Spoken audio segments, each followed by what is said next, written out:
வணக்கம். மதிமுகம் செய்திகள். இன்றைய முக்கிய நிகழ்வுகளை பார்ப்பதற்கு முன்பாக தலைப்பு செய்திகளை பார்க்கலாம். கலைஞர் என்ன செய்ய வேண்டும் என நினைத்தாரோ அதை செய்ய தயாராக உள்ளோம். ஸ்பெயினில் நடைபெற்ற தமிழ் கலாச்சார நிகழ்ச்சியில் முதலமைச்சர் மு.க.ஸ்டாலின் பேச்சு. குடியரசுத் தலைவர் உரைக்கு நன்றி தெரிவித்து இன்று மாலை பிரதமர் மோடி உரை. மக்களவைக்கு இன்று அனைத்து பாஜக எம்பிக்களும் வர வேண்டும் என அறிவுறுத்தல். திமுக தேர்தல் அறிக்கை தயாரிப்பு குழு மாநிலம் முழுவதும் சுற்றுப்பயணம் தொடங்கியது. விவசாயிகள், தொழிலதிபர்கள் என அனைத்து தரப்பு மக்களையும் சந்திக்க ஏற்பாடு. கிளாம்பாக்கம் பேருந்து நிலையத்தில் விரைவில் மலிவு விலையில் உணவகம் அமைக்கப்படும். அமைச்சர் சேகர் பாபு பேட்டி. சென்னை மாநகராட்சியில் குடிநீர் பிரச்சனை இல்லை. சென்னை மாநகராட்சியின் வளர்ச்சிக்கு ஏற்ப செயல்பட்டு வருவதாக அமைச்சர் உதயநிதி ஸ்டாலின் பேச்சு. விரிவான செய்திகள். கலைஞர் என்ன செய்ய வேண்டும் என நினைத்தாரோ அதை செய்ய தயாராக உள்ளதாக முதலமைச்சர் மு.க.ஸ்டாலின் தெரிவித்துள்ளார். ஸ்பெயினில் நடைபெற்ற தமிழ் கலாச்சார நிகழ்ச்சியில் முதலமைச்சர் மு.க.ஸ்டாலின் கலந்து கொண்டு பேசினார். தமிழகத்தினுடைய முதலமைச்சராக இருந்த தலைவர் கலைஞர் அவர்கள் ஒரு அமைப்பை உருவாக்கினார்கள். ஆனால் சில நாட்களுக்குள்ளாக ஆட்சி கிடைக்கப்பட்டு விட்டது. அதனால் அது செயல்படாமல் போய்விட்டது. இப்பொழுது மீண்டும் தலைவர் கலைஞர் தலைமையிலான திராவிட முன்னேற்ற கழகத்தினுடைய ஆட்சி, அதாவது திராவிட மாடல் ஆட்சியாக உருவாகி இருக்கிறது. இப்பொழுது கலைஞர் என்ன செய்ய வேண்டும் என்று நினைத்தாரோ அதை செய்வதற்கு இப்பொழுது நாங்கள் காத்திருக்கிறோம், தயாராக இருக்கிறோம். அண்மையிலே கூட அயல்நாட்டில் இருக்கக்கூடிய தமிழர்கள் எல்லாம் சென்னைக்கு வரவழைத்து ஒரு இடத்துல கலந்து பேசி இதுவரை 2-3 முறை அவர்கள் அழைத்து கூட்டம் போட்டு பேசி அவர்கள் பிரச்சனைகள்லாம் தீர்த்து வைத்திருக்கிறோம். உலக முதலீட்டாளர் மாநாட்டை அண்மையிலே வெற்றிகரமாக நடத்தி அதன் மூலமாக தமிழ்நாட்டிற்கு பெருமையை தேடி தந்திருக்கிறோம். அது தமிழ்நாட்டுக்கு மட்டும் இல்லை, இந்தியாவிற்கு மட்டுமல்ல, இந்தியாவை கடந்து இன்றைக்கு கடலிருந்து வாழ்ந்து கொண்டிருக்கக்கூடிய உங்களுக்கும் அது பெருமைதான் என்பதை இந்த நேரத்தில் எடுத்து சொல்லி, பல்வேறு வெளிநாடுகளுக்கு சென்றிருந்தாலும் இந்த ஸ்பெயின் நாட்டிற்கு வந்ததில் நான் அவர்களுடைய மகிழ்ச்சி அடைகிறேன், பெருமைப்படுகிறேன். என்றால் ஒவ்வொருவரும் பாசமும் நேசமும் அன்பும் கொண்ட அந்த உபசரிப்பு என்னை நிகழ வைத்திருக்கிறது. ஸ்பெயினில் முதலீட்டாளர்களுடன் முதலமைச்சர் மு.க.ஸ்டாலின் இன்று ஆலோசனை மேற்கொண்டு வருகிறார். தமிழ்நாட்டில் தொழில் முதலீடுகளை ஈர்ப்பதற்காக அரசுமுறை பயணமாக ஸ்பெயின் நாட்டிற்கு வருகை தந்துள்ள முதலமைச்சர் மு.க.ஸ்டாலின் ஸ்பெயின் நாட்டில் உள்ள பல்வேறு தொழில்துறை குழுமங்கள் மற்றும் முன்னணி நிறுவனங்களின் நிர்வாகிகளுடன் கடந்த 29ஆம் தேதி தொழில் முதலீட்டு மாநாட்டில் கலந்துரையாடினார். அதன் தொடர்ச்சியாக ஸ்பெயின் நாட்டில் உள்ள முன்னணி நிறுவனங்களின் நிர்வாகிகள் முதலமைச்சர் மு.க.ஸ்டாலின் நேரில் சந்தித்து பேசினர். அப்போது தமிழ்நாட்டில் முதலீடுகள் செய்திட வலியுறுத்தினார். இந்நிலையில் ஸ்பெயினில் முதலீட்டாளர்களுடன் மு.க.ஸ்டாலின் இன்று ஆலோசனை மேற்கொண்டு வருகிறார். இந்நிலையில் ஸ்பெயின் தலைநகர் மேட்ரிட்டில் காலை நேரத்தில் எடுத்த புகைப்படத்தை முதலமைச்சர் மு.க.ஸ்டாலின் எக்ஸ் தளத்தில் பகிர்ந்துள்ளார். ஸ்பெயின் நாட்டில் விடியல் கனவுகள், மேட்ரிட் நகரத்தில் சூரிய உதயம் என அதில் பதிவிட்டுள்ளார். குடியரசுத் தலைவர் உரைக்கு நன்றி தெரிவிக்கும் தீர்மானத்திற்கு பதிலளித்து பிரதமர் மோடி இன்று மாலை மக்களவையில் உரையாற்ற உள்ளார். பட்ஜெட் கூட்டத்தொடர் ஜனவரி 31ஆம் தேதி குடியரசுத் தலைவர் திரௌபதி முர்முவின் உரையுடன் தொடங்கியது. தொடர்ந்து பிப்ரவரி 1ஆம் தேதி நிதியமைச்சர் நிர்மலா சீதாராமன் இடைக்கால பட்ஜெட்டை தாக்கல் செய்தார். இந்நிலையில் குடியரசுத் தலைவர் உரைக்கு நன்றி தெரிவிக்கும் தீர்மானத்தில் பிரதமர் மோடி இன்று நாடாளுமன்றத்தின் மக்களவையில் உரையாற்ற உள்ளார். இதையடுத்து மக்களவைக்கு இன்று அனைத்து பாஜக எம்பிக்களும் வர வேண்டும் என அறிவுறுத்தப்பட்டுள்ளது. ஜார்க்கண்ட் பேரவையில் நம்பிக்கை வாக்கெடுப்பு நடைபெற்றது. நில மோசடியுடன் சம்பந்தப்பட்ட சட்டவிரோத பண பரிவர்த்தனை வழக்கில் ஜார்க்கண்ட் முதலமைச்சர் ஹேமந்த் சோரனை அமலாக்கத்துறையினர் கைது செய்தனர். இதனை அடுத்து தனது முதல்வர் பதவியை ஹேமந்த் சோரன் ராஜினாமா செய்த நிலையில் JMM கட்சியின் மூத்த தலைவர் சம்ராய் சோரன் 47 MLA-க்களின் ஆதரவுடன் ஆட்சி அமைக்க உரிமை கோரினார். இதையடுத்து ஜார்க்கண்ட் முதல்வராக சம்பாய் சோரன் வெள்ளிக்கிழமை பதவியேற்றார். மாநில சட்டப்பேரவையில் JMM தலைமையிலான கூட்டணியை பெரும்பான்மையை நிரூபிக்க நம்பிக்கை வாக்கெடுப்பு நடைபெற்றது. நம்பிக்கை வாக்கெடுப்பில் ஜார்க்கண்ட் முன்னாள் முதல்வர் ஹேமந்த் சோரனுக்கு நீதிமன்றம் அனுமதி அளித்த நிலையில் பலத்த காவல்துறையினர் பாதுகாப்புடன் அவர் இதில் பங்கேற்றார்.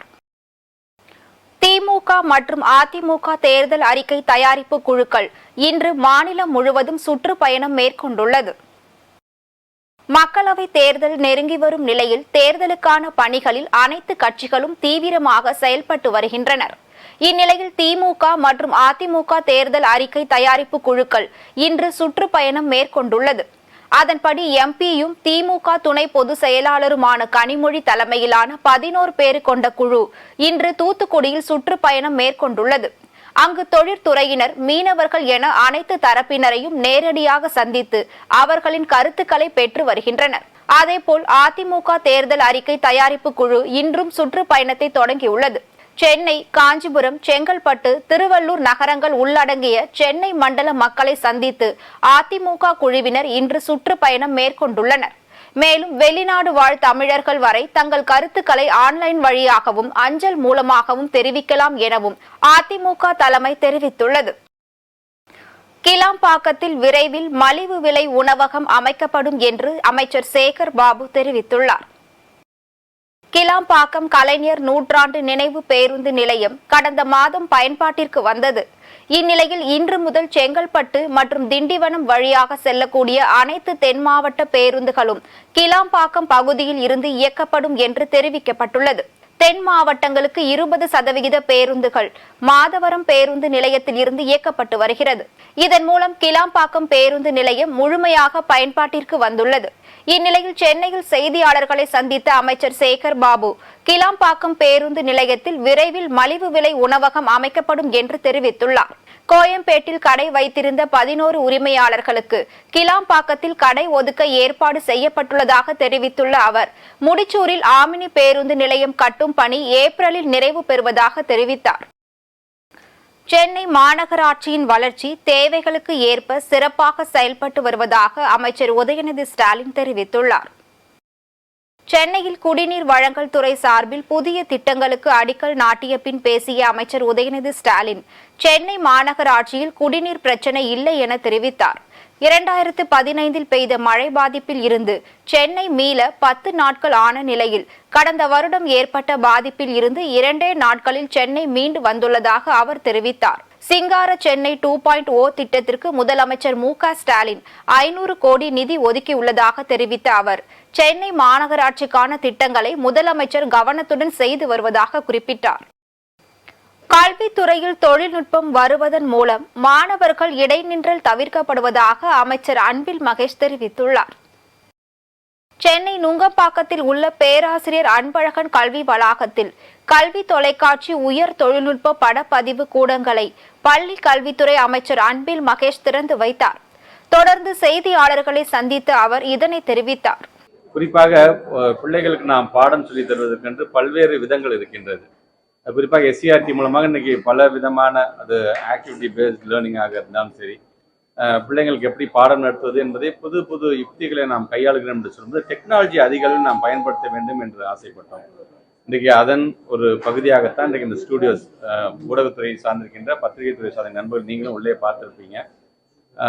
ஒரு செய்தியை சொல்லுவதுங்கிற விதத்தில் இன்றைக்கு இது போன்ற ஒரு வர்ச்சுவல் ரியாலிட்டியாக இது இருக்க வேண்டும். அது கிரீன் மேட்டை பயன்படுத்தியாக இருந்தாலும் சரி, அது ப்ளூ மேட்டை பயன்படுத்தி இன்றைக்கு குழந்தைங்களுக்கு எளிதாக புரிகின்ற விதத்தில் நீ கூட பார்த்துருப்பீங்க எப்படி அதை நாங்கள் உருவாக்கினோம். நெய்தல் என்றால் என்ன, மருதம் என்றால் என்ன, முல்லை என்றால் என்ன, பாலை என்றால் என்ன அப்படிங்கிறத வெறும்னு சொல்லி ஒரு தியரட்டிக்கலாக படிப்பதை காட்டிலும் நேரடியாக அந்த குழந்தைங்களுடைய அந்த இமேஜினேஷனை நேரடியாக அங்கே கொண்டு செல்கின்ற விதமாக இது ஒரு சாம்பிளுக்கு நான் சொல்கிறேன் நான். ஸோ இது அடுத்தது சயின்ஸ் லெவலில் கொண்டு போகும்பொழுது அந்த குழந்தைங்களுக்கு அதை எப்படி நாம் நடத்தலாம், பயாலஜி எப்படி நடத்தலாம், கெமிஸ்ட்ரி எப்படி சொல்லி தரலாம் அப்படிங்கிறது குறிப்பாக எங்களுடைய அரசு பள்ளியை சார்ந்திருக்கின்ற ஆசிரியர் பெருமக்களுடைய ஒரு மிகப்பெரிய ஒரு தயாரிப்பாக இந்த தயாரிப்பு. அதுக்கு முதல்ல அவங்க ஒவ்வொருவருக்கும் என்னுடைய நன்றியை நான் தெரிவிச்சுக்கிறேன். நாடாளுமன்ற தேர்தலில் 4 மக்களவை தொகுதிகளும் 1 மாநிலங்களவை தொகுதியும் வழங்கும் கட்சியுடன் தேமுதிக கூட்டணி அமைக்க வாய்ப்பு உள்ளதாக தகவல் வெளியாகியுள்ளது. நாடாளுமன்ற தேர்தலில் தேமுதிக சார்பில் மறைந்த விஜயகாந்தின் மூத்த மகன் விஜய பிரபாகரனும் எல்.கே. சுதீஷ் ஆகியோர் போட்டியிட உள்ளதாக கூறப்படுகிறது. மேலும் கடந்த தேர்தலில் கள்ளக்குறிச்சியில் போட்டியிட்ட சுதீஷ் மீண்டும் அங்கு போட்டியிட வாய்ப்பு உள்ளதாக தகவல் வெளியாகியுள்ளது. நாடாளுமன்ற தேர்தலில் பாஜகவுடன் கூட்டணி வைக்க தேமுதிக பொதுச் செயலாளர் பிரேமலதா தீவிரம் காட்டுவதாகவும் தகவல் வெளியாகியுள்ளது. வேலூர் ஸ்ரீ முருகப்பெருமான் திருக்கோவிலில் பாம்பன் சுவாமிகள் குரு பூஜை விழா வெகு விமர்சையாக நடைபெற்றது. வேலூர் மாவட்டம் காட்பாடி அடுத்த காங்கேயநல்லூரில் ஸ்ரீ மகா தேஜோ மண்டல வழிபாட்டு மன்றத்தின் 27ஆம் ஆண்டு துவக்க விழா மற்றும் பாம்பன் சுவாமிகள் குரு பூஜை விழாவும் நடைபெற்றது. இதில் ஸ்ரீ முருகன், வள்ளி, தெய்வயானை மற்றும் ஆலய வளாகத்தினுள் உள்ள பாம்பன் சுவாமிகளுக்கு பல்வேறு பொருட்களை கொண்டு சிறப்பு அபிஷேகங்கள் செய்யப்பட்டு அலங்காரங்களை செய்து மகா தீபாராதனை நடைபெற்றது. இதில் திரளான பக்தர்கள் பங்கேற்று சுவாமி தரிசனம் செய்தனர். ராணிப்பேட்டை மாவட்டத்தில் பள்ளி மாணவ மாணவிகளுக்கான உயர் கல்வி சிகரத்தை நோக்கி என்ற தலைப்பில் வழிகாட்டு நிகழ்ச்சி நடைபெற்றது.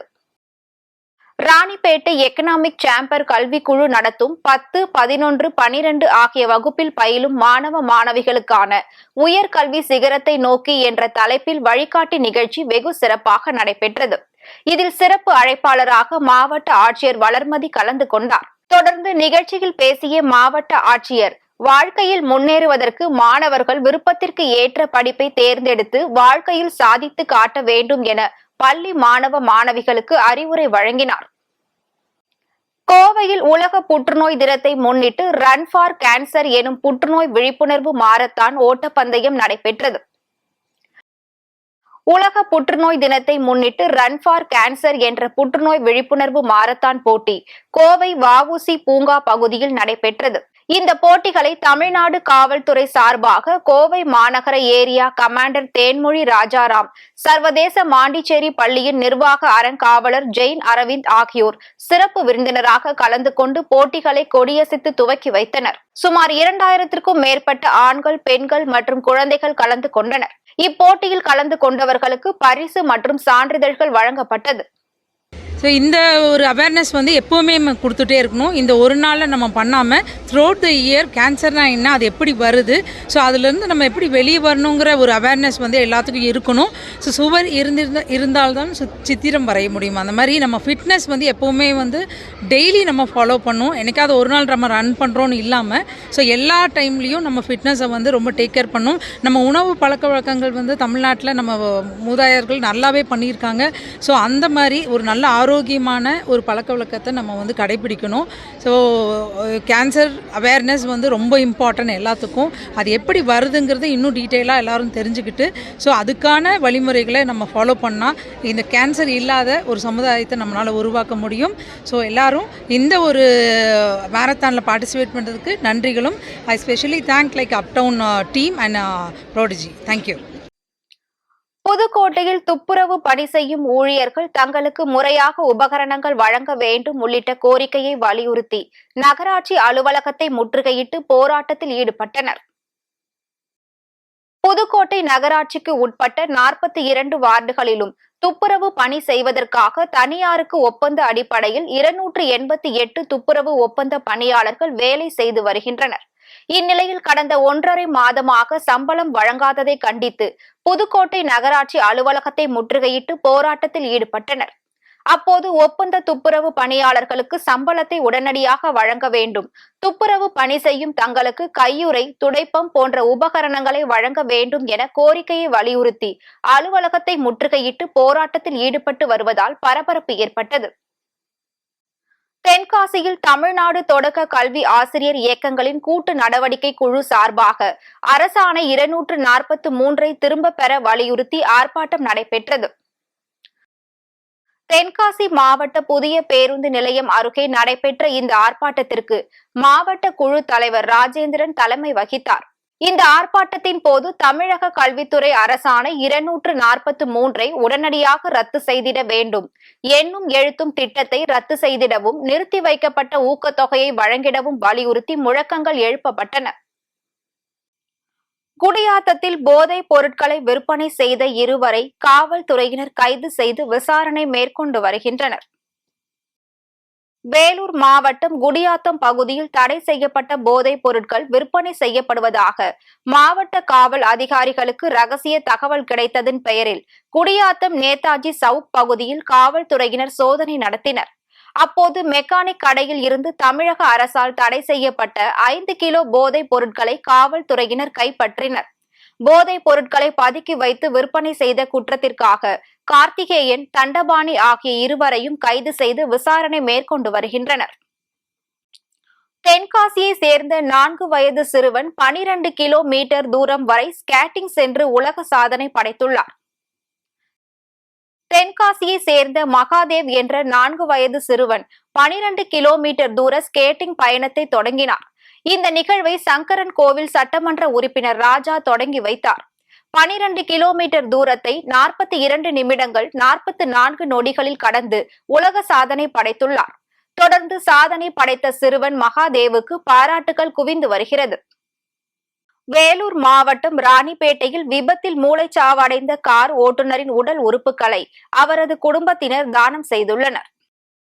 வேலூர் மாவட்டம் ராணிப்பேட்டை ஆவரைக்கரை பிள்ளையார் கோவில் பகுதியை சேர்ந்தவர் ருத்ரகோட்டி.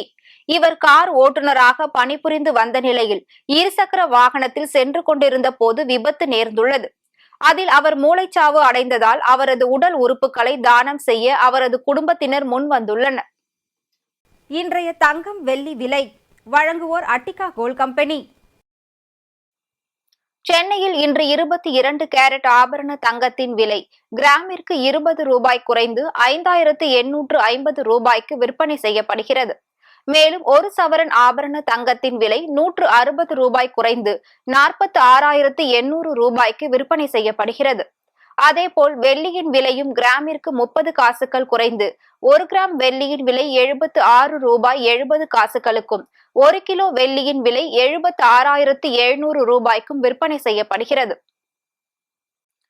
சிலி நாட்டில் காட்டு தீயில் பலியானோரின் எண்ணிக்கை 112ஆக அதிகரித்துள்ளது. ஆயிரக்கணக்கான மக்கள் பாதுகாப்பான இடங்களுக்கு வெளியேறியுள்ளனர். தென் அமெரிக்க நாடான சிலியில் மோசமான வானிலை காரணமாக பயங்கர காட்டுத்தீ ஏற்பட்டுள்ளது.